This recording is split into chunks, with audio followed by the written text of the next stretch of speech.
Peace and blessings, family, to the WUCUSU tribe.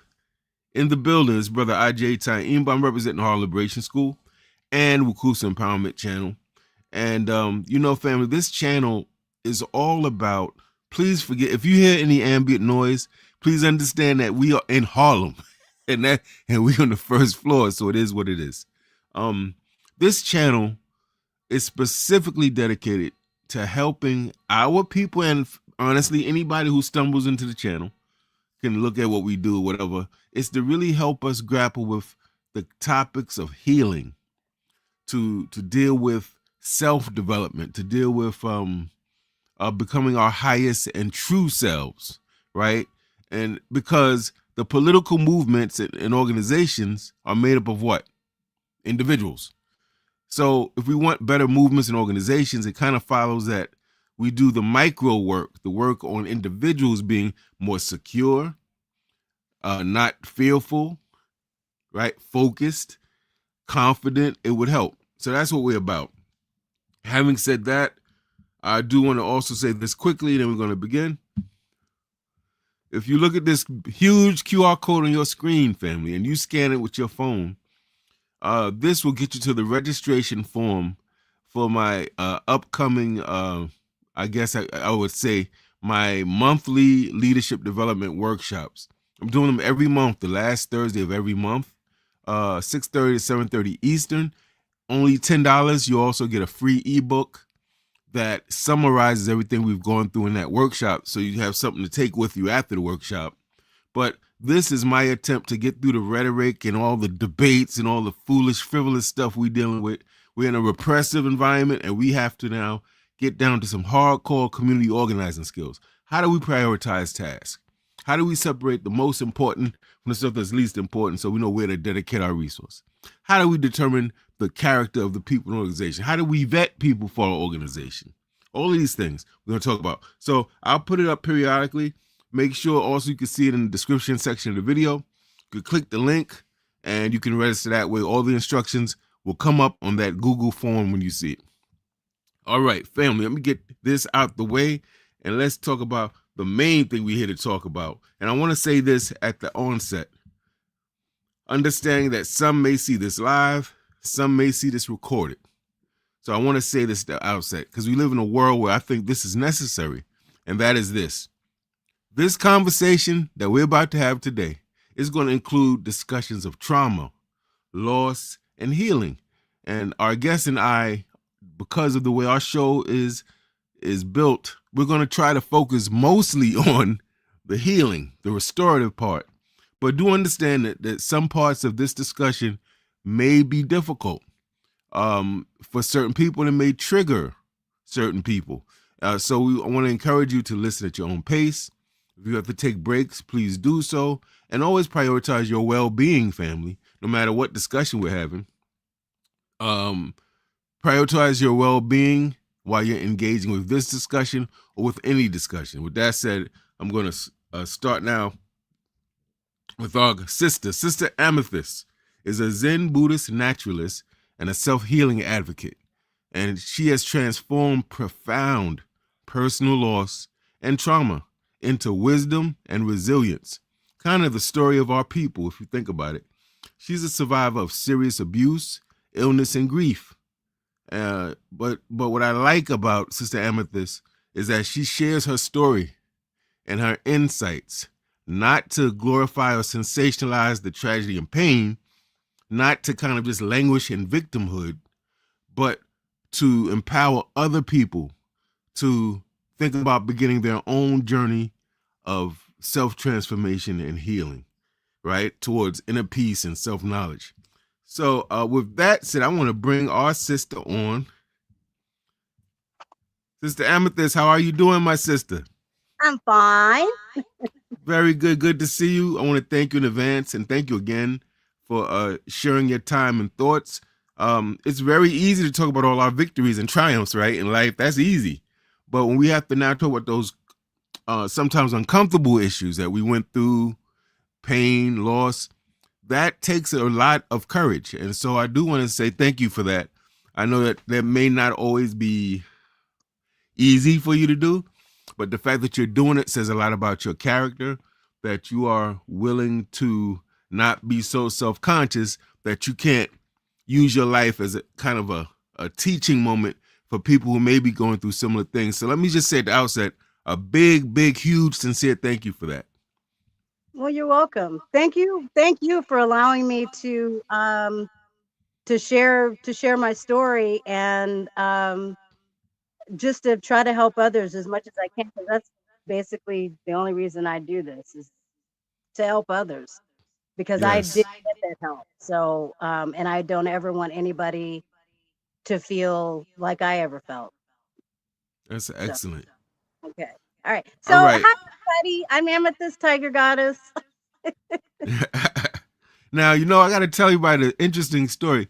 So I um often in my search to learn new things, I'm a curious person, like to learn new things about different things, and I like to meet new people, particularly as it relates to getting people to the channel.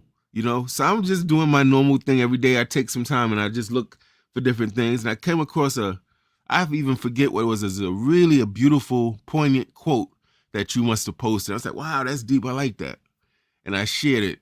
And then I said, let me see, check this sister out. So I went through a page, and I said, whoa, lo and behold, she got my cousin as a friend, one of my besties.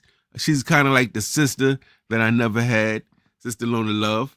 And I said, wow, she must be all right if she know my cuz like that. So, I think I reached out to sister because I saw some of the stuff she was dealing with. Talked to my cousin, gave her a big vouch. So that's how we got here, and that's the kind of the power of social media. There's a lot of negative, but the good thing is you can find people. You can kind of develop a soul. You can kind of search out and get your soul tribe going, whatever you're into, whatever your niche is, and you can find some really good people, man, who have a lot to offer, who may not be like your celebrities, right? But they're doing really good work, or they can really impact people. So that's how I came across our sister Amethyst, and we want to kind of this interview to center, as I said earlier, on healing and self empowerment, uh, rather than sensationalizing trauma, right? However, I also want the people watching this to know something about you, Sister Amethyst, your background and your journey. So why don't we start here? What are the critical things, since we're talking about your self healing?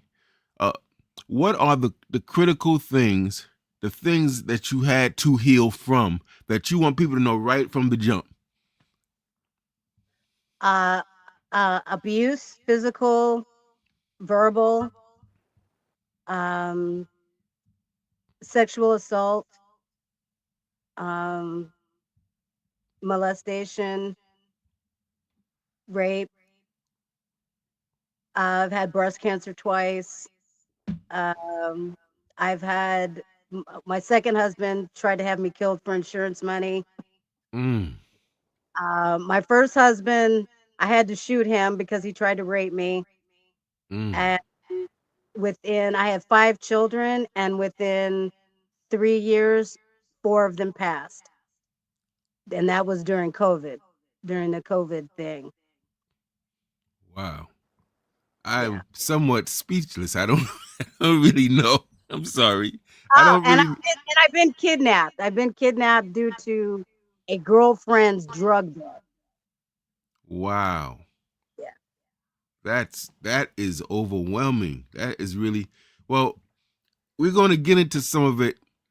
Thanks for sharing that. People watching, I don't want you just to go like me. I'm so blown away. I'm like, wow. I want you to see yourself in our sister here. I want you to say, well, maybe I didn't have that, but I had this was my trauma. I didn't go through that, but I went through this. I want you, as she's talking and we're having our conversation, I want you to think about how you might benefit from some of the things she's going to share with you, as relates to how she kind of bounced back from some things, or kind of worked her way through some things or around some things. All right. So this is not no reality show, family. This is real No. talk with real people here, and I want you to get real information from what she says. Now, how would you define healing, my sister? Actually, that my definition of healing has changed from when I first started. Healing, when I first started, I looked at it as, oh, I'm going to get over this and I'm not going to cry over this anymore. I kind of looked at it as something more flippant, not, like I was just going to get over it in a day. It was going to be something that I was going to get over a day. No, that's not it at all. Healing, what I've learned for me, healing is the act of taking your traumas and all the bad things that have happened within your life, acknowledging that they happen, accepting that they happen, Mm. remembering, keeping in mind that hopefully those things are in the past, they're not a continuing thing, being real with yourself and the person that you are, and taking responsibility for your part in any of the trauma. Because regardless, we say trauma and we always want to put it on the person that applied the trauma, but we don't want to think about the person's actions that led to that trauma. You understand? Which could have been avoided if there were forethought. If there were forethought. Mm. Is that making sense? Oh yeah, yeah. Now Yeah. I'm going to So now. I worked backwards. Now I want to ask you, how do you define trauma? trauma is anything that has happened, any situation or incident in your life that keeps you from moving forward on a daily basis, or it makes Mm-hmm. it very difficult to do your daily living. Mm-hmm. I mean, for some people's trauma is, some people might have a little thing and it might be little to me, but it's big to them. It's still a trauma to them. You know what I mean? Anything that just um and I want to say a negative event that prevents you from living, prevents you from doing your everyday activities, prevents you from thinking straight. Mm-hmm. Mm-hmm. You know, And I'm even listening when to you you. think it's good to go, it'll still pop up. Mm-hmm. I'm listening to you, Sister Amethyst, and I'm thinking about this idea of trauma. People watch these hospital shows, or they've been into ER, they had an accident, they know head trauma, the trauma to the body, and we know that the difference with that is, you get bruised, we see it, we can see it if we Right. see that part of your body. I would imagine that this type of trauma, psychological or whatever, is more insidious because we can't necessarily see it, right? So somebody's walking around and they're traumatized, but we may not know it because they may seem nice, they may smile, they're doing their job, they're functioning. We don't see them behind closed doors. Can you speak to that? Have you ever felt that people could be insensitive, let's say, when you're having discussions or you talked about something you've been through and people being flippant or dismissive? Have you ever felt like, nah, people not really understanding what this is about? When I first started my YouTube channel back 5 years ago, um, yeah, that's what I thought. And as the years went on, people started understanding a little bit more. And then, like, within the past 2 years, um, trauma has become such a one of those buzzwords. You know what I mean? That nobody's really, when somebody says that, somebody's gone through some trauma, you just kind of roll your eyes like, okay, it's Mm-hmm. not, I don't know, it's just not as taken as seriously because it's such a flip. Everybody uses it so, so flippantly. It just, did Mm-hmm. I answer the question? Oh yeah, absolutely, my sister, absolutely. Again, those who just came on, this is WUCUSU Empowerment Channel. Yes, you see my Harlem Liberation School banner in the back. We're fixing up. We're doing some fixer ups. We're gonna have a different background. We're here with our sister Amethyst, and we're talking specifically about her road to self healing as a way to help you watching. Some of you watching, perhaps, start on your road to self healing. That's what we're talking about today. At the beginning, I said that we're going to talk about some things. Sister Amethyst actually listed a few things that she's gone through that were literally. I'm listening, and I'm like, that is unbelievable that you're still standing and in any type of right mind at all. Because I just can't imagine that. We're probably gonna Six go through them. suicide attempts, and I'm still here. That's what I'm saying. The That's creator incredible. is here. So And you know what? It makes me feel like everybody has a story. Everybody's going through their different thing, and like some people can get so caught up in their thing that sometimes they need to hear. Like what I'm trying to say is, I stubbed my toe, right? I'm like, oh my god, oh, this is terrible. And then you see somebody that has no feet, and you go, wow, that gives yeah, you a whole new perspective. perspective, right?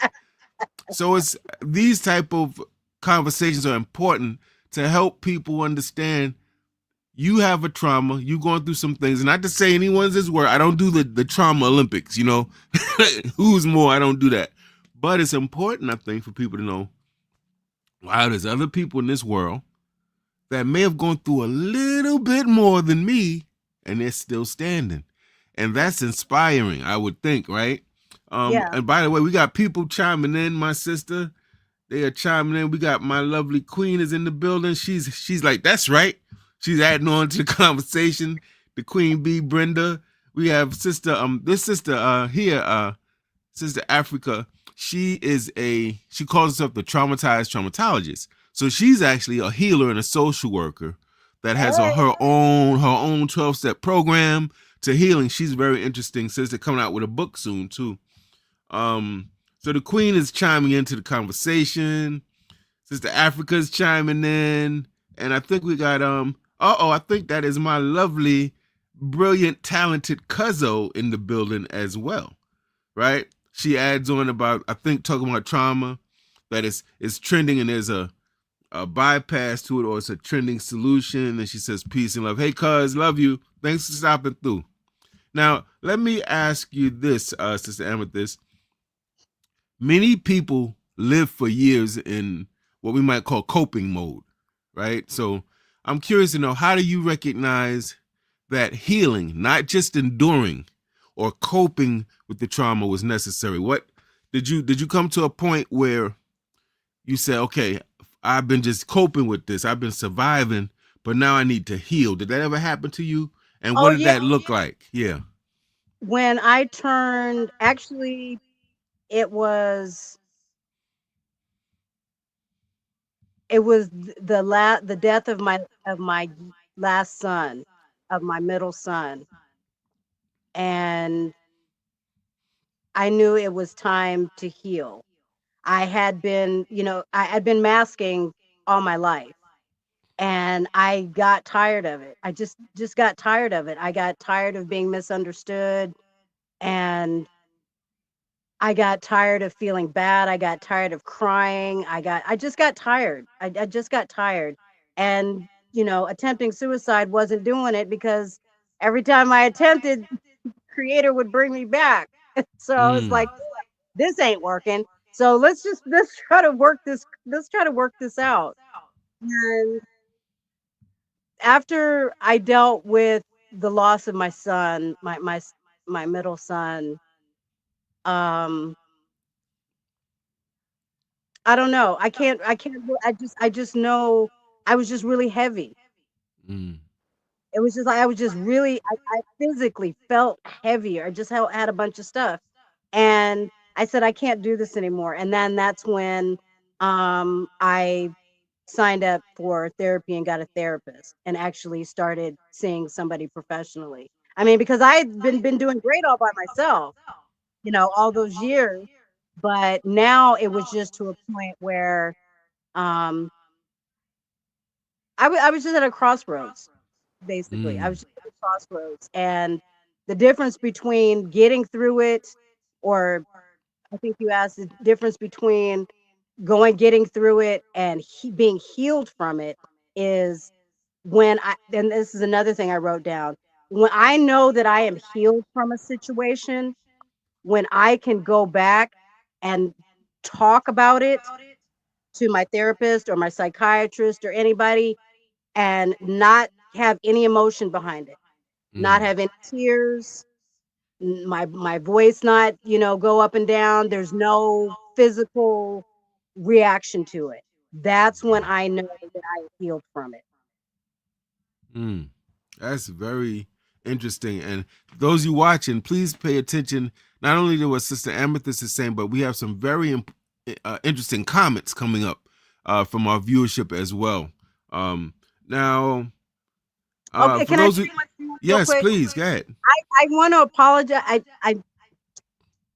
I shouldn't have to apologize, but because you don't know me, I am going to apologize for this.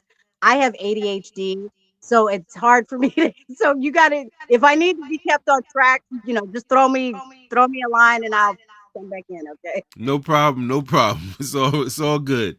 Um, for those who just came in, I just want, if you wouldn't mind, could you repeat some of the things that you started off saying that you've gone through? Because this conversation is going to be centered around that and what you've done to work through that. Okay, If I you, wrote it down. I got the list, boo. okay.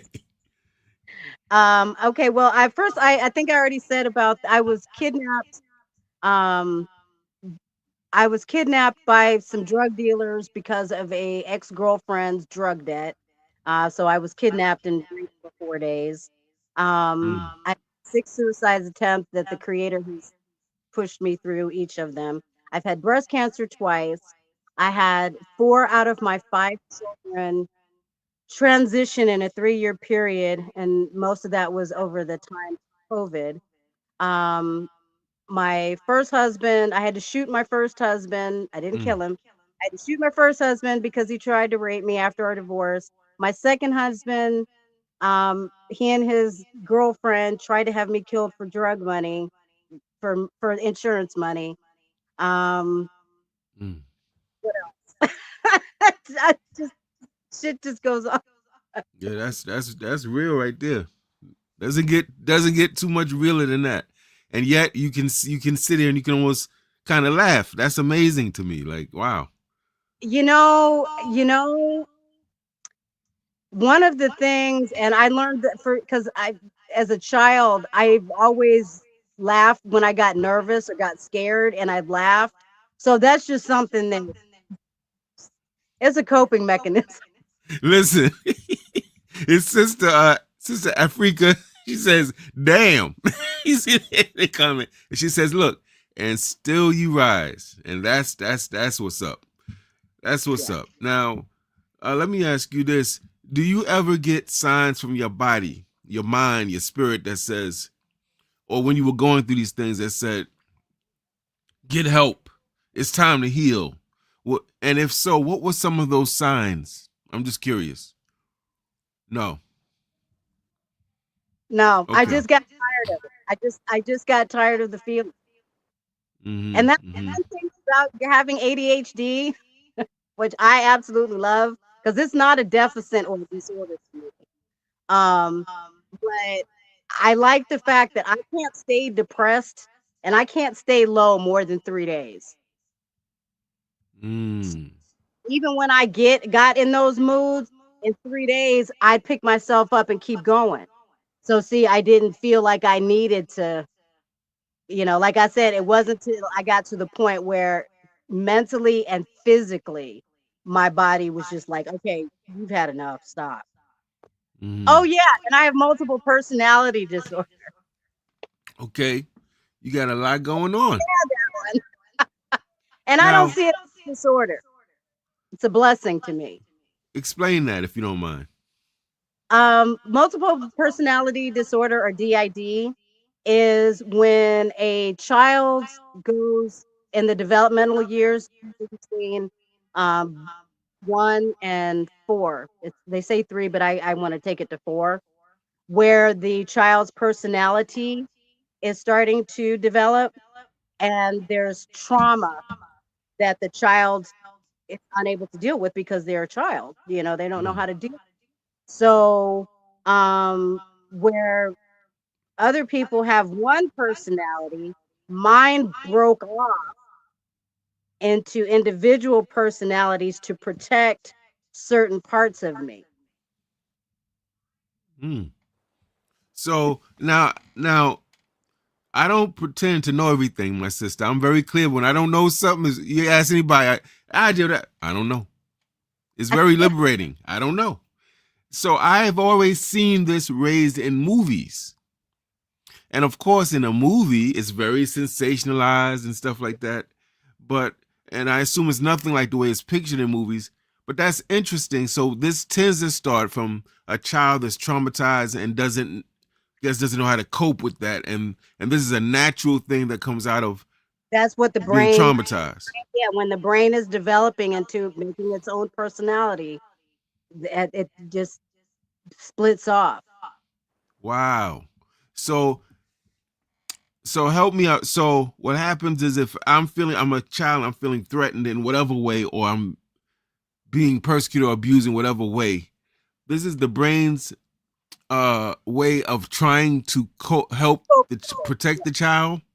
Yes. So if they have somebody that's very mean, would that mean that, let's say, one of the personalities would be a very strong person, or is that how that works? I'm not, Now I if can't I'm making now sense. now that I can't tell you. That Okay. the way the personality develops goes from individual to individual.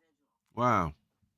You know what I Has mean? that ever, that I know ADHD, I've dealt with that as a teacher all the time. But has this particular uh you call it a disorder? No, the medical world calls it a disorder. I call it a blessing because if it weren't for Got you. that, I'd be dead. So Okay. Has that ever compromised your ability to work, compromised intimate relationships, gotten in the way of anything like that? yes. Especially not so much now, but I mean, I got diagnosed years ago, like years ago. And then I got re-diagnosed 3 years ago. And before I thought, because I'm a Gemini. So I just coughed it up, it's a Gemini thing. I'm a Gemini. I got all these different personalities. You know what I mean? So that's kind of Mm-hmm. what I chalked it up to. Little did I know I was a real Gemini. What I mean? Wow. That's But yeah, something. back then it did because um I did not know my triggers. I did not know my triggers. I didn't know. I just, like I said, I thought it was just me. I mean, I'd have times where somebody, oh, you said that or you did. I'm like, no, that doesn't even sound like me. What are you talking about? And it wasn't until friends started like taking pictures and doing recordings and bringing it to me and saying, yeah. I was like, oh shit, okay. Mm. Maybe something is going on. So it's possible to have that conditional situation and one not know it. Yes. Wow. Okay. Yeah. All right. Now, you mentioned you have a therapist, which is Psychiatrist. shows that you're proactive. That's a good thing. And you have a psychiatrist. I'm And I have curious a to, hypnotherapist. and a hypnotherapist. Okay. I want to know, first foremost, have those different forms of therapy, are they helpful? Have they been helpful Oh, to you? hell yeah. Oh, yes. Yes, yes, yes, yes, yes, yes, yes, yes, yes, yes, yes, yes, yes, yes. Because you can talk all day to your friends, your family, your coworkers, about all your stuff, unless they really know about it, have some education or knowledge about it, they can't really help you. And um they just can't really help you because they don't understand. And a lot of people just don't understand. You know? Mm-hmm. Mm-hmm. Yeah. So sorry, I got lost in thought. I got lost. I got That's lost. okay. I think I got what you're saying. I'm curious to know. So since the that particular piece, the multiple personalities, is always due to trauma, is that pretty much correct? Yeah. Or for Or the drugs. most part, or drugs? Okay, Yeah. Or it can be, well, yeah, drugs. Either drugs or trauma. okay. So am I Or a right to presume that maybe the family life wasn't quite what you wanted it to be as a child? I Okay. was born from an unhealed narcissistic mother, Mm, and I was raised by an unhealed narcissistic stepmother. My father, I didn't find out my father wasn't my father until I was 15. Um, and I'm a minister's daughter, and my my father, which would be because he adopted me, would be their family was religious or Christian or whatever, and you know what comes along with that in black Southern, because that was a Southern, yeah. You know what comes, what basically comes along with that. You don't ask questions. You do what you're told. Um, you know that, and yeah. then not being, back then, ADHD. Even back then, I don't think they knew about ADHD. And then when they did, they pertained it more to boys than girls.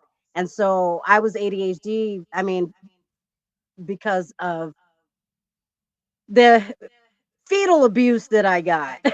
So came out ADHD. Okay. So that and going to school and having issues and that disorder, for lack of a better word, right? That disorder not being recognized during school, I missed out a lot because um no one knew how to teach me. Mhm. I was interested in the things that I was interested in. Oh, I was good. But the things that, I could not keep focus on, it was horrible. It was horrible. So I didn't do very good in school. And so I was always getting yelled at or ass whoopings or something because I couldn't do, my homework. And I'm one of these that used to get yelled at because I had to either have the TV on or the radio on while I was studying. I'm That's one like of me. these that, yeah, because I'm one of these that I can't, if I've got some music going or a TV show going and I can read a book and study, but it has to be at the last minute. It's got to be the night before the test. So I can keep So, all that information in. And so when I get to the test, I look at it and whatever the question is, for some reason, I don't know how it works. I cannot tell you to this day. But I'll see the question and suddenly either the song or the part of the show that was playing while I was studying that part, and then I can see the answer in the book. My eyes will go back to where I saw that answer in the book, and it's weird. no, I'm curious to know now. As a teacher, I'm curious to know. So the ADHD, you're saying, what were some of the behaviors that it caused in you? Let's say in school. I'm just curious. Um, where we had to raise our hand to ask questions. Yeah, that wasn't, I didn't even know how to do that. I just blurted it out. Mm, I would yeah. blurt it out or I wouldn't let the teacher finish what she was saying. Or I'd rather do things with my hands than, Mhm. listen. Mhm. I was Do a you doodler. think? Do you think? Because some people believe that that is more a function of diet. Like people, they say, you giving them kids all that sugar. Do you believe that, or are you saying no? Nah, Okay, nah, okay. So that's no, not an issue of diet. no. Now this day and age, like within the past 10 years, I'm gonna say yeah. But in the 60s and 70s, we didn't really, I mean, we had it, but not like we do now. And we do, and back then getting sugar was a treat. Right. Not unless That's a we went to fact. not unless we saved up our lunch money and went to the candy lady. That's right. That's right. I remember them days for sure. Okay. Um, I'm curious to know. You talked about did any of your friends, your peers, at any time in your life, your peers, your romantic partners, or relatives ever say, "Baby girl, come here. What's going on with you?" I'm noticing. Did anybody ever see anything that made them no? Nobody? I No am so teacher, nothing? oh, you know what? I had one. She's my third grade teacher, and I can't remember her name now. I just know it was my third grade teacher, and she used to call me her little chickadee Mm-hmm. because I think then she knew I knew she knew something was up. I just don't know what I don't know. And Okay. like I Well, said, that's my mother wasn't very attentive when it come to came to stuff like that. So they may have known and said something, and I just didn't know. I noticed that you put in a Facebook post. I'm not gonna get all it specific, but you said basically that you checked somebody that needed to get checked for many years, and in this particular day, you said I confronted them, Yeah. and I'm curious to know how when you did that, the person that you're checking, whoever that was, did they take any accountability? Did they apologize, or was it that's because of you? Was it all pushback, or did they say I'm sorry, I didn't know better? Um, Actually, to be honest, it was silence. Hmm. I'm one of those. It takes a lot. It takes a lot. Okay. Um, for me to release on a person. For one, it takes me so long because I gather information. I don't want to be wrong. Um, I gather information. I gather receipts. I gather information. I sit back and I think about it. I put myself in their place. I do all the things that I need to do to make sure, to get the proof that I need. And, usually when I go off, I'm speaking truth. So there's not too much that they can say. Hmm. Okay. I'm And not, I I'm don't, I don't necessarily I don't go off on people for no reason. hmm hmm and you know, as a teacher, we went through all these workshops, and it was on abuse, a lot of different things because we're mandated reporters, right? So we see something we're supposed to actually, there's a number we're supposed to actually call and whatever. Okay. Having said that, I'm curious to know. I just lost my question. So let me go to the backup question. For Okay. individuals like yourself that are living with ADHD or disassociation, what types of help do you think they should seek? And I don't know, I guess it depends on a state by state basis, but what services are there services available for people that are dealing with that? Yes. Like when I started out looking at various clinics in the area. And there are some clinics, what a lot of people don't know is that, yeah, sometimes you got to pay, but if you go in to some of these mental health clinics and you tell them, look, this is your situation, there are funds set aside to help you if you don't have money.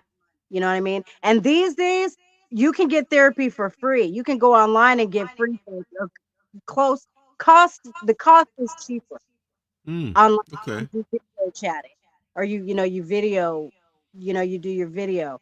I would suggest that they go to their first call the state health department, I guess it would be, and then or the state mental health department. I don't know because I'm in Oregon, so I'm not sure how it works anywhere else. But here, I Mhm. live right down the street from the mental health hospital, so you know, Okay.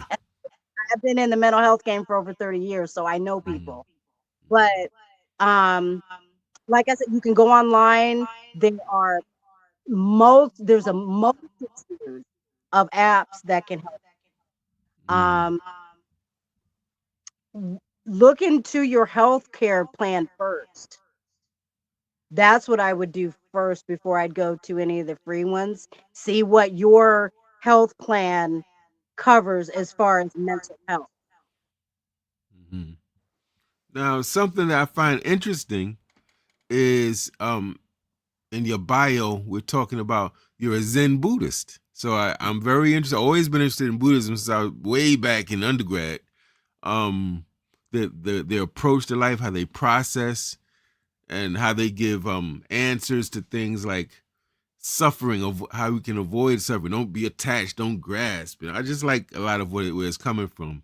How has, let's say, Zen Buddhism uh shaped your approach to healing and to, let's say, being compassionate with yourself, so to speak? It's what Buddhism is, what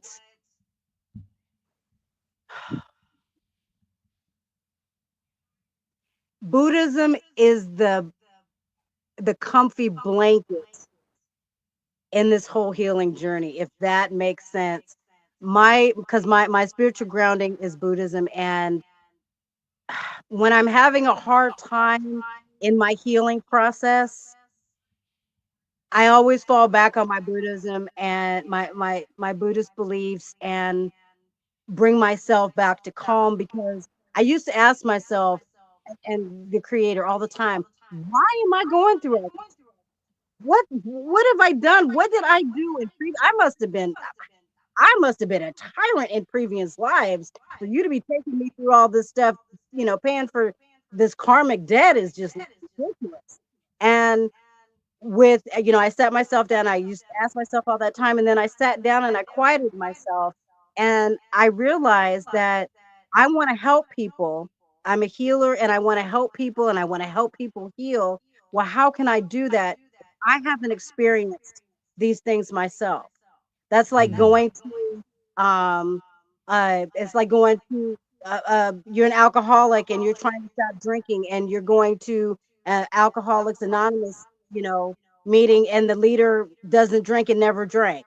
I'm not going to listen to anything you have to say, not very much anyway. So the way I looked at it is, with everything I was going through and the answer that I found that was given to me of why I've been going through all of this, and I go through all this, and that's what helps me get through more crap that I go through, is that I cannot heal what I don't know about. I can't help heal what I don't know about. Mm. So I have to be taken through the ringer to feel these things, to feel them physically, to feel them emotionally, to feel them on a godlike level, so that I can heal. Does that make I sense? feel that. No, I definitely feel that. I could relate to that politically. You Yeah, know, and as much as people ain't been locked up for political beliefs, who haven't been had to fist fight police officers and didn't get kicked out of school, try to kick you out of school. They may not be able to relate to that. To them, it's just a bunch of words. So I do understand that from a kind of a different angle, but it's similar. Now, you're also a naturalist, and I don't want you to hold back on this, because our people need to open their minds up to alternative forms of faith or spirituality, because we've been miseducated on a lot of things. Could you tell us what you mean by you're a naturalist, and how has that helped you on your journey? Okay, for layman's term, naturalist is witch. Okay, that's just for layman's. Um, if anybody's done any history or anything like that, you'll find that witches are actually your first pharmacists. They're your first doctors. They were the ones that um, took those risks, went out there, ate that plant, ate that bark, ate that animal, whatever, you know what I'm saying? To figure out what healed and what hurt. And we understand that everything is energy, everything emits energy, even inanimate objects. The atoms are still moving, we just can't see it. But everything is connected, and we are connected to the earth, the universe, everything. Keep me on track here. Mhm.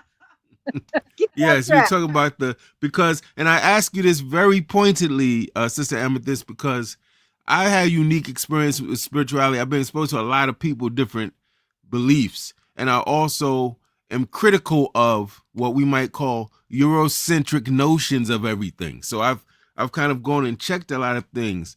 And so for instance, when people say, "Oh, that's a pagan holiday, that's pagan," it's like that's another way of trying to reduce Divide. something, right? Because it's not Christian or it's not this or that. But these ancient belief systems were around way before a lot of these other religions. Is that right? Yes, yes, yes, Yeah. yes. So, Matter of fact, if it weren't for some of the, some of the medicines, even the modern medicines we have today, if it weren't for witches, they wouldn't know none of. hmm, We're hmm. just Now, we have still have a lot of the same herbs we had before, not too contaminated, where we can still use them. now, for those who are unclear, there's good witches and bad witches, correct? No. Well, Okay, yeah, okay, yeah, you're right, you're right, you're right, you're right, you're right, you're right, you're right. but like, why do you think they get such a bad rap? I know for me, my first introduction to it was The Wizard of Oz. Glinda the Good Witch and the Wicked Witch from the West. Remember that geographic location, family, that's symbolic. From the West, the Wicked Witch. And that was my introduction, or Halloween, and it was always like the unattractive woman with the big wart on the nose and the broom, The right? Catholics the Catholics did that. The Catholics made the image horrifying so that people would not listen to them and feared them, and and turned them in, and monsterized them. I guess, is that a word? Mm-hmm. Yeah. That was all the Catholics. That was Mm. all the Catholics. And it seemed like, from what I recall in history, the Salem witch, the hunting of the witches, the persecuting of women, seemed like it had a something kind of patriarchal or anti-woman about it as well. Again, yes, very good. Yes, yes. Because another reason why they were patronized so much is because women actually, not only were they finding, figuring themselves out how to survive, but they were able to own land. Men didn't want them to own land. They were farming and taking care of their own land. And that was a Mm. no. That's very Women weren't interesting. supposed to do that. So That's so why we now, got such a bad name. mm-hmm. So tell me now, how we discussed the Zen Buddhism. How does this? Do you call that a faith? What? How do you refer to that? Naturalism? Is it a? It's not a religion, right? It's a. How would you refer to that? Um,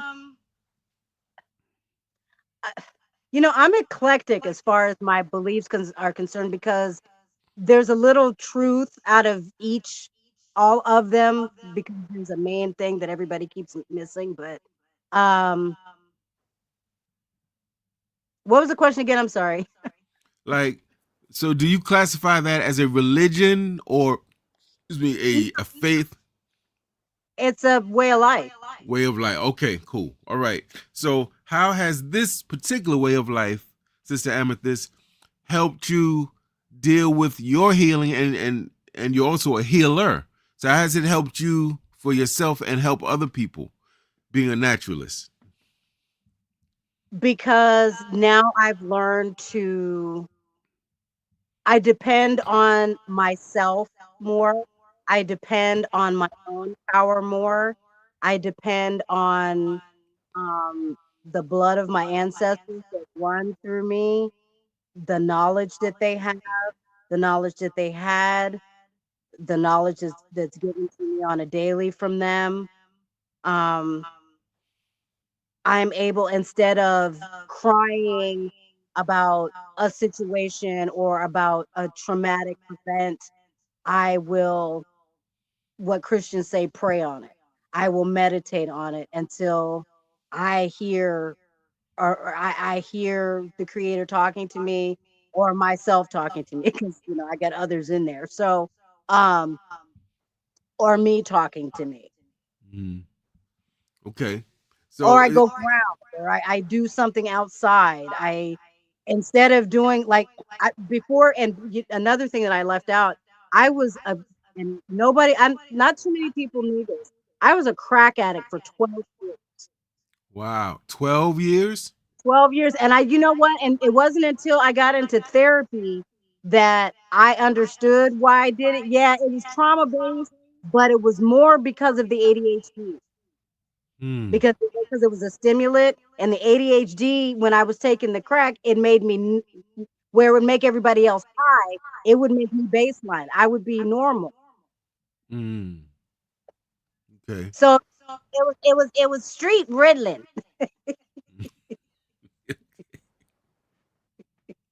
Okay. All right. So I'm so I'm curious to know.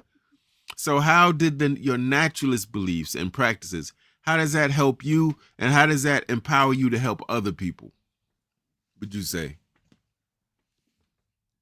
It helps me. My naturalist beliefs help me because I want to see peace and love and harmony and all that good shit in the world. And it starts with one. And when one is healed, one can heal another, and so on and so forth. But and then, because that's what people don't understand, you can do all these big things and stuff, but until you change your heart, your soul, your thing, all of that, because energy is real. And when you start feeling good about yourself, just think about the energy. Have you ever walked into a room of people? And I'm not talking about arrogant people. I'm not talking about conceited people. But have you ever walked into a room where the people were just confident about themselves, just confident, Mm-hmm. not snotty, not just confident in who they were, and you could just tell. And I'm not saying arrogance. You can tell the difference. And if you've ever been in a room, and it can only be two or three of them, but the energy that those people emit is fantastic. It's Mm-hmm. absolutely fantastic. So that's where I'm trying to be. I'm trying to get healed. And when you're in the room with them, and after talking to them and things, and you leave, you feel better, and you don't even know why. You've got this little pep in your step, and you don't know why. It's because they transferred some of that energy to you, Mm-hmm. Mm-hmm. They're and that's hopeful, they're why I do what. optimistic, they're doing things. Yeah, no doubt. Yeah, And that's a when fact. they are confident. And just when you are confident within yourself, you don't have to show out. You don't have to prove it to anybody. And people will, I mean, you're going to be drawn, people are going to be drawn to you. It's just Mm-hmm. simple as that. People are going to be drawn to you. And with that being said, you need to stay grounded. That's where the Buddhism comes in, that all that with the healing, helping others. And in Buddhism, anyway, you help others anyway. Because if you don't help others, you're not really helping yourself. Okay. And Um, helping others takes form in different ways. So yes. Now I'm assuming that some of the people watching live, and again, thank you all for coming to WUCUSU Empowerment channel, listening to myself, Brother Agyei, Sister Amethyst. She's showing great courage, I would think, and selflessness by kind of bearing her soul on some of the things, some of them uncomfortable, that she's going through, in hopes that somebody watching live or in the recorded version will one day see this and maybe see themselves in her experience and learn something. And that's what it's all about. It's all about helping each other to be better. Yes. can I say something? And one thing I wanted to say, and one of the other reasons why I wanted to come on here is because Black women, I mean, yet we hold a lot. We are the mother. We are the mother. We take on so much as humans for one, and then as women for another. And we've pushed so much down because of shame, embarrassment, being talked about, whatever. We can't do that anymore. I don't care how old you are, how old your trauma is. If just I just want all my Black sisters, all my sisters, period. But all my sisters of color, I really want you to heal. I want you to heal from whatever it is that you need to heal from. So that, because since we carry the light and we are the light, up to us to heal ourselves so we can heal the rest of this world. There. Yes, well said, well said. Yes. I think, I was talking to my queen about this and other people, is that I think people misinterpret when people say I'm working on myself, trying to be my best self. I'm putting most of my energy into me to be better and to do better and to think better. I think people register that as, oh, you selfish, it's all about you. And that disturbs me because it's the exact opposite, actually. It's saying that instead of me worrying about everybody else and everybody else's business and trying to do all that, I'm gonna make sure that my spiritual GPS is right, that I'm reading situation, I'm reading the room correctly. Right. Because if I'm traumatized and I haven't healed from that, I'm not in the process, then who's to say that, how people say, oh, my gut feeling. Well, wait a minute. Who's to say that your gut is right if it's filled with bitterness, Right. guilt, fear? I gotta mask myself. So your GPS is off. So your gut feeling may be completely wrong, cause right, your your energy ain't right. So Right. that's the part that frustrates me. Could you speak to that? How working on yourself is a very important piece of being able to heal other people or to help other You people in can't any heal. way? You can't do shit for nobody else. You can't do, you can't do nothing for nobody else if you're not doing it for yourself. What was that old saying? You can't love anybody else till you love yourself. Mm-hmm. That's 100% true. That's Mm-hmm. 100% true. And a lot of us don't figure out till we're midway through the marriage. Mm-hmm. Yeah. But no, it is very important. It's I can't even explain. And like I said, I have learned that because I that wasn't always my outlook. That my outlook that changed this year. Mm. Yeah, that well, no, it's always kind of been there, but really strong this year because I actually saw it. You can see it happen. You see it with children, and that's basically why we want to do this is for our children, Mm-hmm. for that young, the younger ones. We want to get them right. I lost it. Sorry. No, you right on point, my sister. You good. Don't worry, you all right. Now let me ask you. You said kidnapping. Husband Yeah. tried to kill you. You had to shoot a husband that was trying to kill you. She Yeah. didn't kill nobody, y'all. Just want to say that No, real I quick. don't. No, no. um, went through some all types of sexual stuff, all types of stuff. What are some specific for people watching who may have gone through some of that? What are some specific things that you would tell them right now they need to do or look into or consider doing to be able to mitigate some of those situations? What do you mean? So if people are going through trauma, severe trauma, what are some techniques or activities or calls they need to make, or what do they need to be? What are some things they need to be doing like right now? First, right now, I mean, that if you're like on the verge, then you need to be calling somebody for help.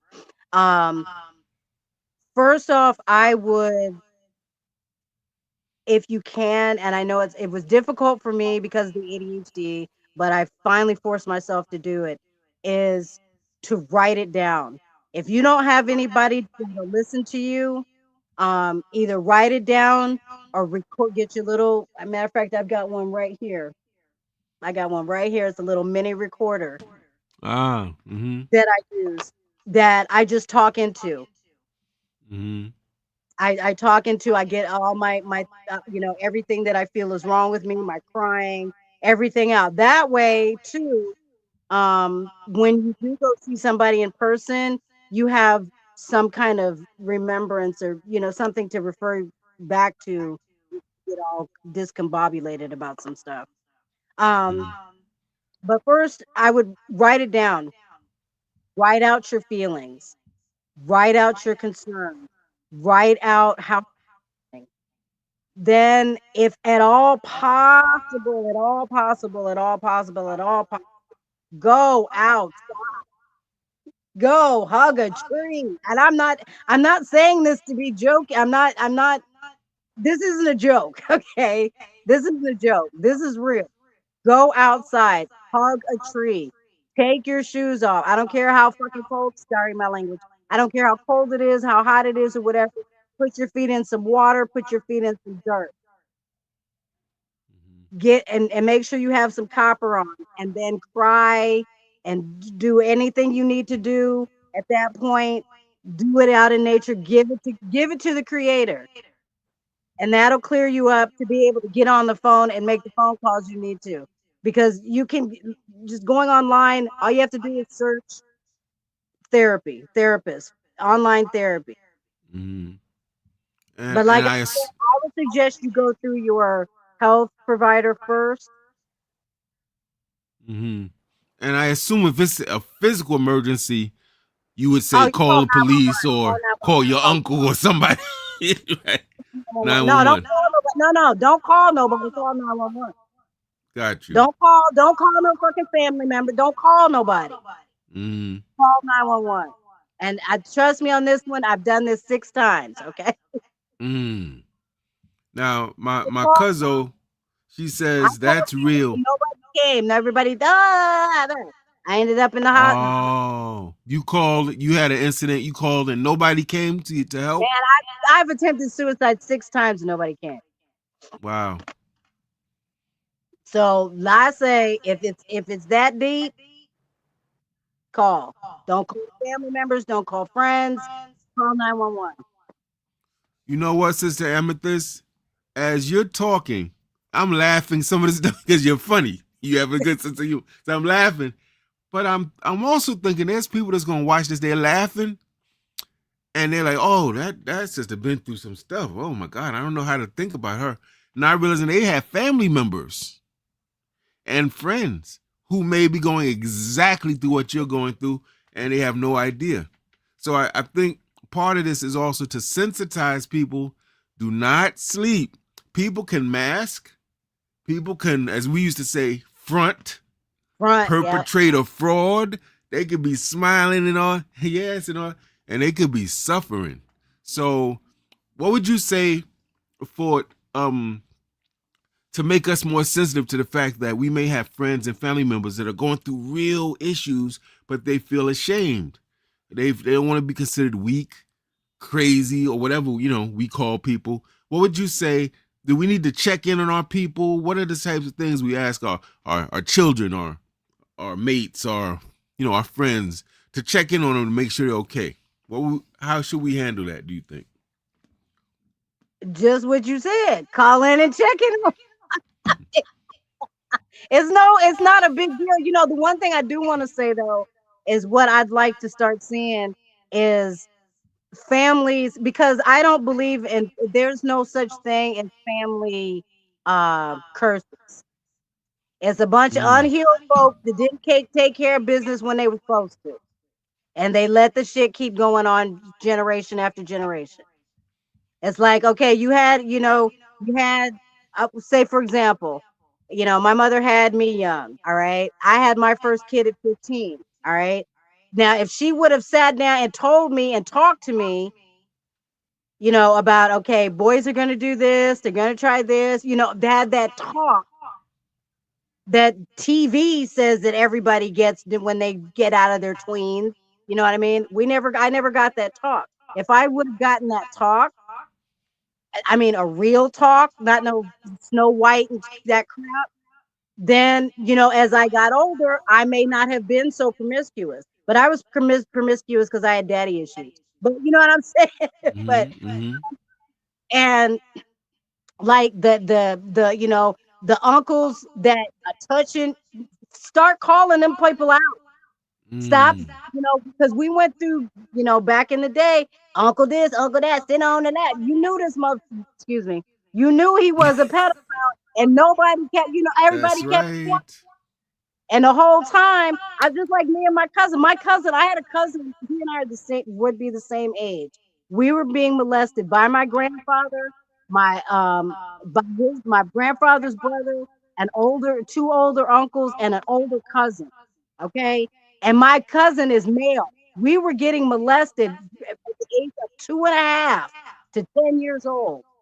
Mm. And when he got in, because he didn't get therapy and because he was afraid of what people were going to say, because he was a man. And so there's a different thing with that one, that whole thing. So he didn't want to get called whatever he got called. He went, excuse me, he blew his head off. Mm. He killed himself. Mm. Sorry to hear that. So that's what I'm saying. These start calling these people out just because they're family, just because they have the same blood as you don't mean nothing. Don't mean nothing. If you call a spade, stop letting these people get through in the family. Just because they family don't mean nothing. And that's what happens. Everybody can't. That's why and that's why we have a lot of this going on to this day, because families have just continued to let it go on and not say anything. And you Agreed. wonder why, your 10-year-old daughter is pregnant. Mm-hmm. Yeah. Yeah, the And yeah, I families mean, are I supposed really, to be I was protective. there. I do. I Yeah, see that you feel strongly about I feel strongly about this too, yeah, because I've seen kids, I'm talking now from a teacher point of view, yeah, kids and generations of families, and they have the same story. And that's yeah. not genetic. No, That's not organic. That's socialized. That's people that's afraid to say, "Oh, nah, you can't do that. We're not doing that." And it yeah, seems to me that this takes courage. It takes a strong sense of self to be able to say, "Nah, I love you, but we're not having that here." You yeah, know, we have to put things in place to protect these kids, man. They're vulnerable. yeah. You know, and that is very important. So we say That, generational curses like it's somehow organic. Like, nah, no, that's not organic. of course, just nobody opened the damn mouth. That's right. Sister Afrika says generational trauma. That's Yeah, correct. That's correct. And it's untreated, it's undealt with. You yeah. know? Yes, that's right. Very good. Now, let me ask you, what are some of the mistakes when you were going through the most intense things in your life, Sister Amethyst, that you would do differently when you look back? Like you say, oh, when this happened, I did this, and maybe I should have done this. What are some of the mistakes you think people make when they're going through extreme, severe traumas in their lives?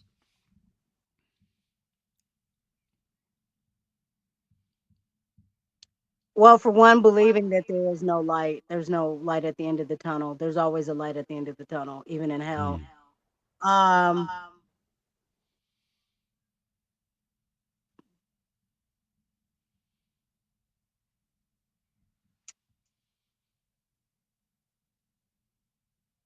what mistake? What mistakes?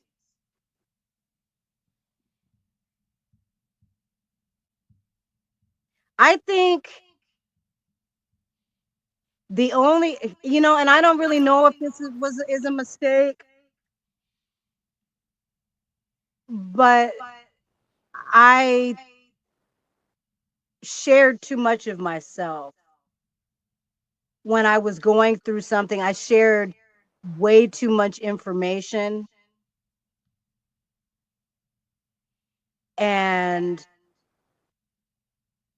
and I guess it's all on who you share it with, but I shared too much information and it turned around and bit me in the ass because that person used it against me. Like basically used one of my triggers against me. Um, but as far as mistakes, I, as Amethyst, don't know. I haven't. I don't know of any. Now, Marie, And that's fine. Yeah, that's fine. I maybe just that I could do, but I don't know that's of it. Sister Africa she's talking about me. He's good for asking questions that stump you to Well, make no, you dig deeper. I don't really. There's no. I look at it. There's no regrets. I don't. I don't regret anything. I don't. Even though it was, I continue to go through it, but even though it was painful as hell, there was things that I didn't want to have to admit to myself Even through all of that, I don't regret any of it. And I Mm-hmm. would have done all of it the same way because the result is amazing. So, Mm. That's what's up. That's what's up. You know, so my cuz says the only thing that should stay in the house are the healing techniques and generational wealth. I hear that, cuz. So she's saying all that uh, that uh that toxic, for lack of a better word, stuff that needs it. We need to cleanse our homes of that, the behaviors and the thinking. You know what I yes. found, sis? One thing I think about my home coming up, I could always speak my mind. I was never told you can't say it now. The rule was you better be careful about what you what you say and how you say it. But I Yes. was always given the ability to say what I wanted, and that shows up in my life, right? Because with my children, it was never you can't talk. It was no, what do you think? They had a right to talk. And that I think can be abusive. It's not Yeah, but physical, in a right? black household, the men, I mean, the boys, there was different, we were raised differently. I remember that. That's true. I Black always girls were thought that raised the girls had an differently. advantage because at least the young ladies were taught life management skills, how to clean, how to cook, how to do this. Where the guys was just given in a lot of homes, the guys could do whatever they wanted, and they grow up to be nothing mothers. They can't do nothing. Yeah. They're useless to themselves and anyone else because nobody taught them how to cook, how to clean, how to be responsible. So that's the good side, I think, of the young ladies. Most of the guys came up didn't know how to do much, and therefore they became dependent on women who could. And with them in the relations where the women got tired of the man that couldn't do anything. So I Right. guess that kind of works both ways. I think we have. Oh, I want to go back to what Cuzzo said. The only thing should stay in the house is healing techniques and generational wealth. So, what are some of the things, speaking now as a parent, that you think that we as parents should really think about in our interactions with our children, knowing that one day they're going to be somebody's mate, boss, employee, co-worker, student, whatever? What are some of the things as a parent you think we should think I about? like. Okay. First off, never hinder your child's creativity unless they're trying to take somebody out. Right. You know what I'm saying? Unless they're trying to do bodily harm to somebody or something, don't hinder their creativity. Don't do that. Um, Allow them a safe space to speak. Um, I'm not talking about cursing or any of that, but allow them the ability to speak freely about what they're feeling or thinking. Don't discount because they're children or they're younger than you and you think you know everything. Because sometimes kids know more than we do. Um, s- and I've said this for years and years and years and years and years. Teach your children basic living skills. I mean, for the sake of anyway, because you never know what's going to happen. You never know what happens. Just like with my grandchildren, my youngest daughter's children, when she was murdered, that was just out of the blue. And these Mm, kids, she had been taking care of everything. These kids didn't know how to do anything. mm, So they had to learn, how to cook, how to clean, and all that stuff. mhm, You know, mhm, the main thing, like I said, the main thing and the thing that because that's what I was missing out of mine was the ability to speak, mm, the ability to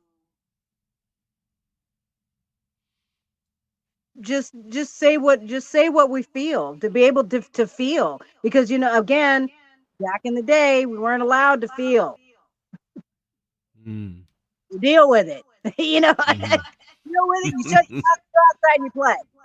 Right. Right. It's like we couldn't like go to like say if we saw one of our parents smoking a cigarette, we couldn't go up to him. It's like, oh, I really wish you wouldn't smoke. That's not good. We get to Right. smack that. You know what I'm saying? But Yes, I do. Yes, I do. yeah, and let them express their feelings because they're little people. Mm-hmm. Mm-hmm. You do that with them, then they will do that. They will do that in others. They will do that for others. That's right. Just like That's I right. say, golden rule: do unto others as you want them to do unto you, and that goes to your kids as well. Mm-hmm. Mm-hmm. Now, um, this is a very complicated and yet simple question. And that is, Sister Amethyst, have you healed? Not fully, Mm-hmm. not fully. No, that wasn't hard at all. Not fully. Mm-hmm. No, there's still Explain some that, what things you that mean by that, please. Yeah. I have come a long way. In this last year, I have done woof. I've just I've been tearing up the road with my healing. I'm really happy about it. But I've noticed that there are still some things that, and it's kind of like the crumbs from the trauma crumbs. I just need to sweep some of those trauma crumbs Mm. Okay. because I may not cry about it, but I'll still get pissed about it. So as long as Mm. I'm still, giving out some physical reaction to it, I'm not healed from it. Mm. What do you think about this concept of? I've been studying a lot of things spiritually. One of the things I'm looking at is this idea of shadow work, and I Oh know yeah, a lot of this comes from this guy. He was Sigmund Freud's cousin, Carl Jung, who come up with this idea of shadows, that you should not, the things that we tend to hide about ourselves, we shouldn't hide. We should acknowledge them and embrace them. yes, Instead yes, of, he said, because if you hide it, it will rule you from behind the scenes. It'll come out in really ugly ways. What do you yep. think about that? I totally agree. Totally agree.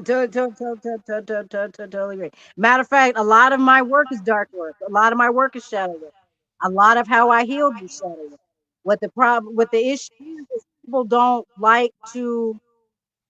They know about themselves, but they don't want to admit it. Mm. There's a lot of stuff people just don't like. They don't like admitting if you're an asshole. Be an asshole, but be proud. You know what I'm saying? Own it. You know what I'm saying? Own it. And it seems You know, like we should. It go seems ahead. like if it's something that is, so, for instance, if uh if I'm competitive, and let's say that's seen to be, that's not a good thing. You shouldn't be competitive with people. It seems to me that part of the shadow work is to identify, yeah, I'm competitive. There's no use fronting. I am. I see somebody doing it, I want to do it. But then it seems that the second part is to take that and transmute it so that instead of just being competitive with people, it makes you work harder. So it's in other words, you take a negative and you turn it inside out. It's If just that how makes sense. Say again. it's all in the wording. Yeah. Okay. Because I kind of think your negatives are positives turned inside out sometimes. If that makes Yeah. sense. Well, what are What do you? what do I say? What are questions? Just answers. Wait, what is it? Answers that hadn't been questioned yet, or something like that. Mm-hmm. Mm-hmm. Okay. And I have one last question for you, Sister Amethyst. And Okay. again, thank you for your time. Um, if someone is standing at the beginning of their healing journey, they're afraid, but they're willing to start the journey.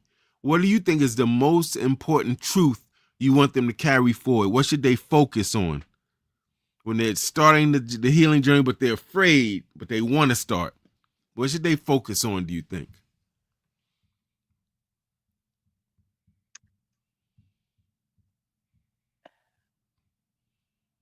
The beautiful feeling of release. Mm. So look at the Believe bright that. side when you heal. Is that what you mean, kind of? Yeah, it's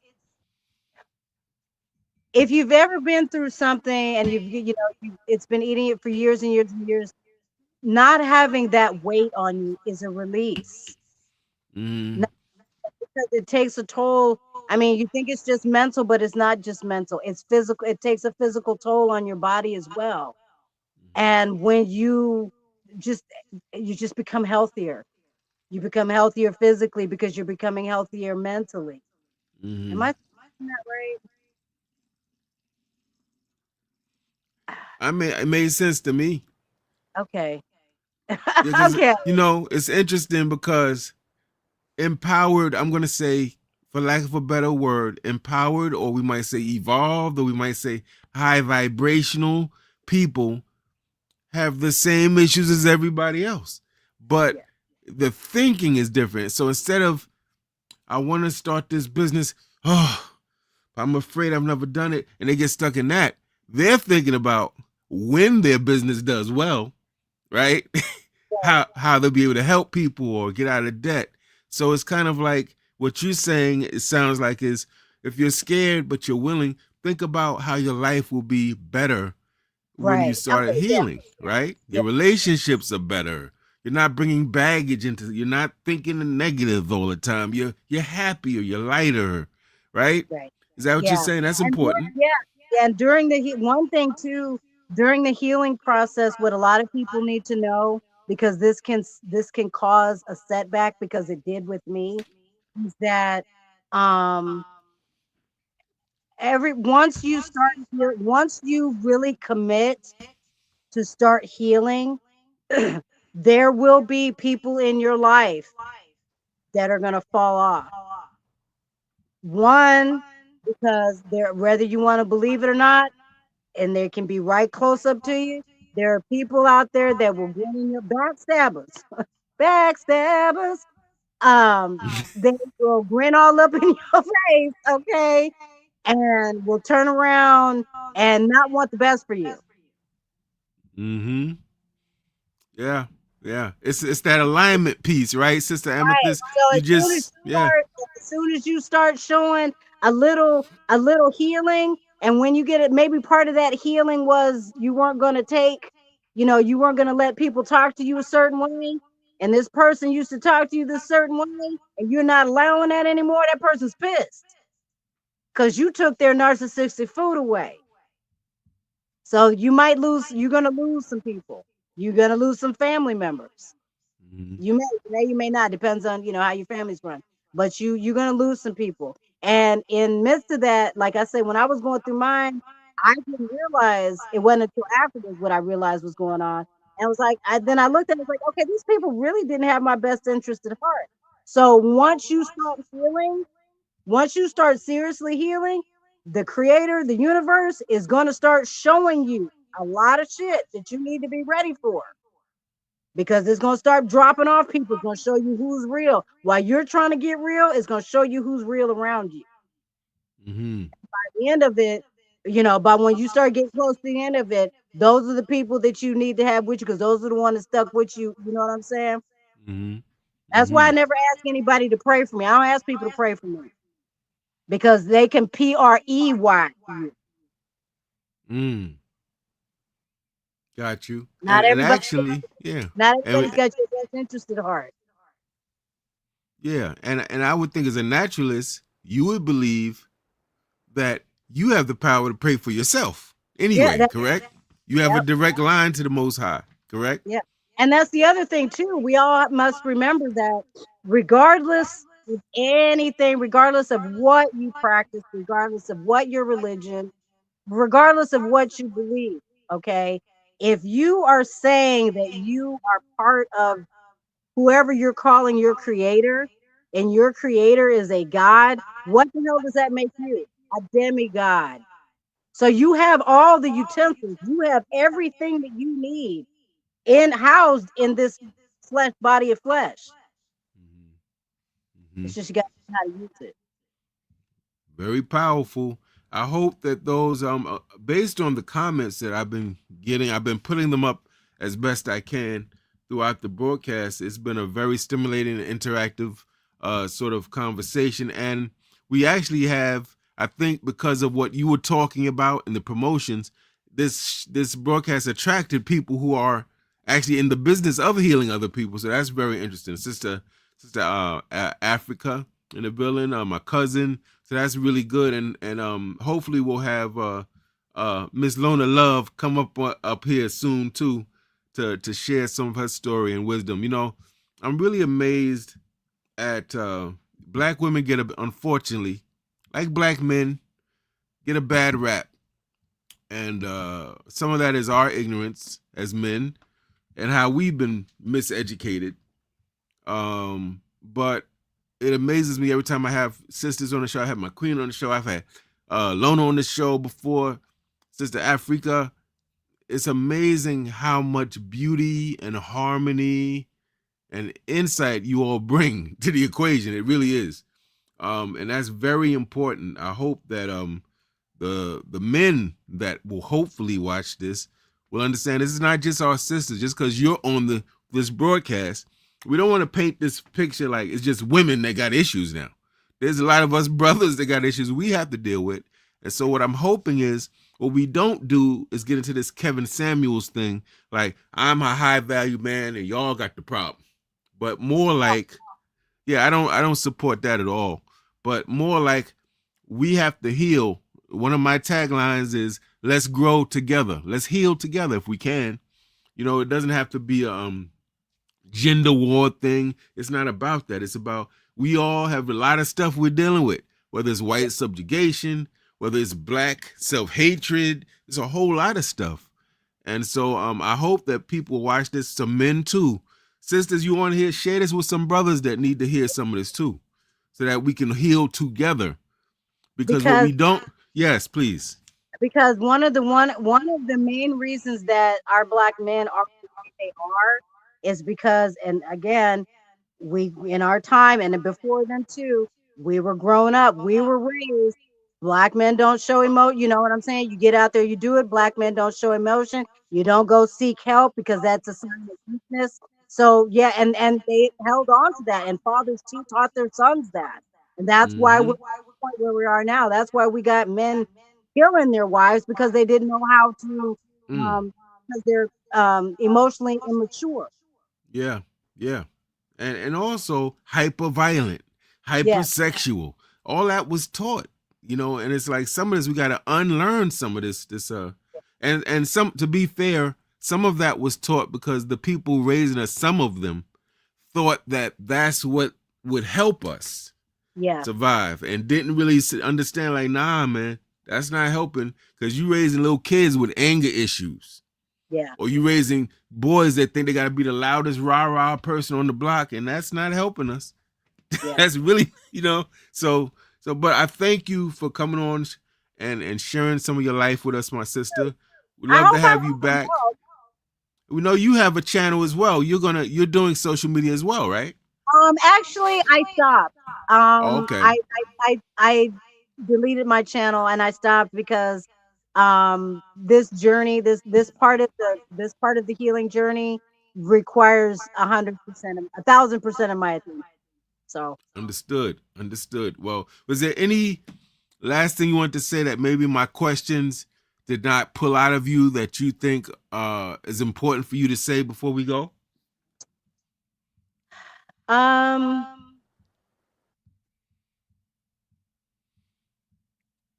just be mindful that everyone has gone through something. And just because it may not have been, it doesn't seem like a big deal to you, it is to that person. What am I trying to say? You know what? Do unto others as you would have them do unto you. There you Sister, listen, go. you're hard on yourself. You were fine. There was nothing you said that I thought was confusing. I think everybody got you. You're good. Thank you for that. I get stuck in my head, and Yeah, you're good. Don't worry. yeah. We would everybody on here are people, and it appears to be all sisters that I know, somehow, shape, form, or fashion, are all people who are for healing, for Black people. And so you're definitely in family right here. And we want to thank you, my sister, Thank Sister you. Amethyst.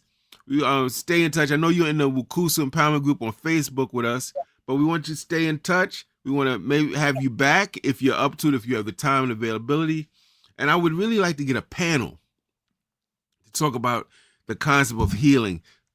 Different brothers and sisters in the same panel to talk about some things they've been through, how they gotten over it, because everybody right now on the social media is all about what dance can you do on TikTok, or it's about this new product that's going to be a get rich quick scheme, and we chasing the bag, and we chasing the Joneses, and we chasing, but nobody's chasing ourselves. And that saddens me. We are I tell the people all the time, Sister Amethyst, you are the prize. The young ladies, they need to hear this.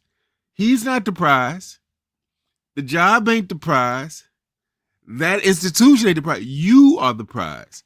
And I just thought if people understood, oh wow, I have the value. It's not an arrogant position, but it's to say, if you're going to chase something, chase knowing who you are. Who am I? What am I here to do? That changes everything. I know for me, it changes everything. If you're one of these people, you don't know what you're here to do. You don't know who you are. You're wearing all these masks and costumes. That has to be that living a life that's performative, like that has to be exhausting. And you're robbing yourself of knowing who you really are and doing what you really are here to do. What do you think about that before we go? Peace starts with knowledge of self. That's it. The ancestors said, know thyself that thou may know the world. That's right. That's right. It. Thank you. You're welcome. Thank you, my sister. Peace. All right, Bye-bye. family, we are out. Thank you for joining us. Enjoy the rest of your evening or your day. Peace.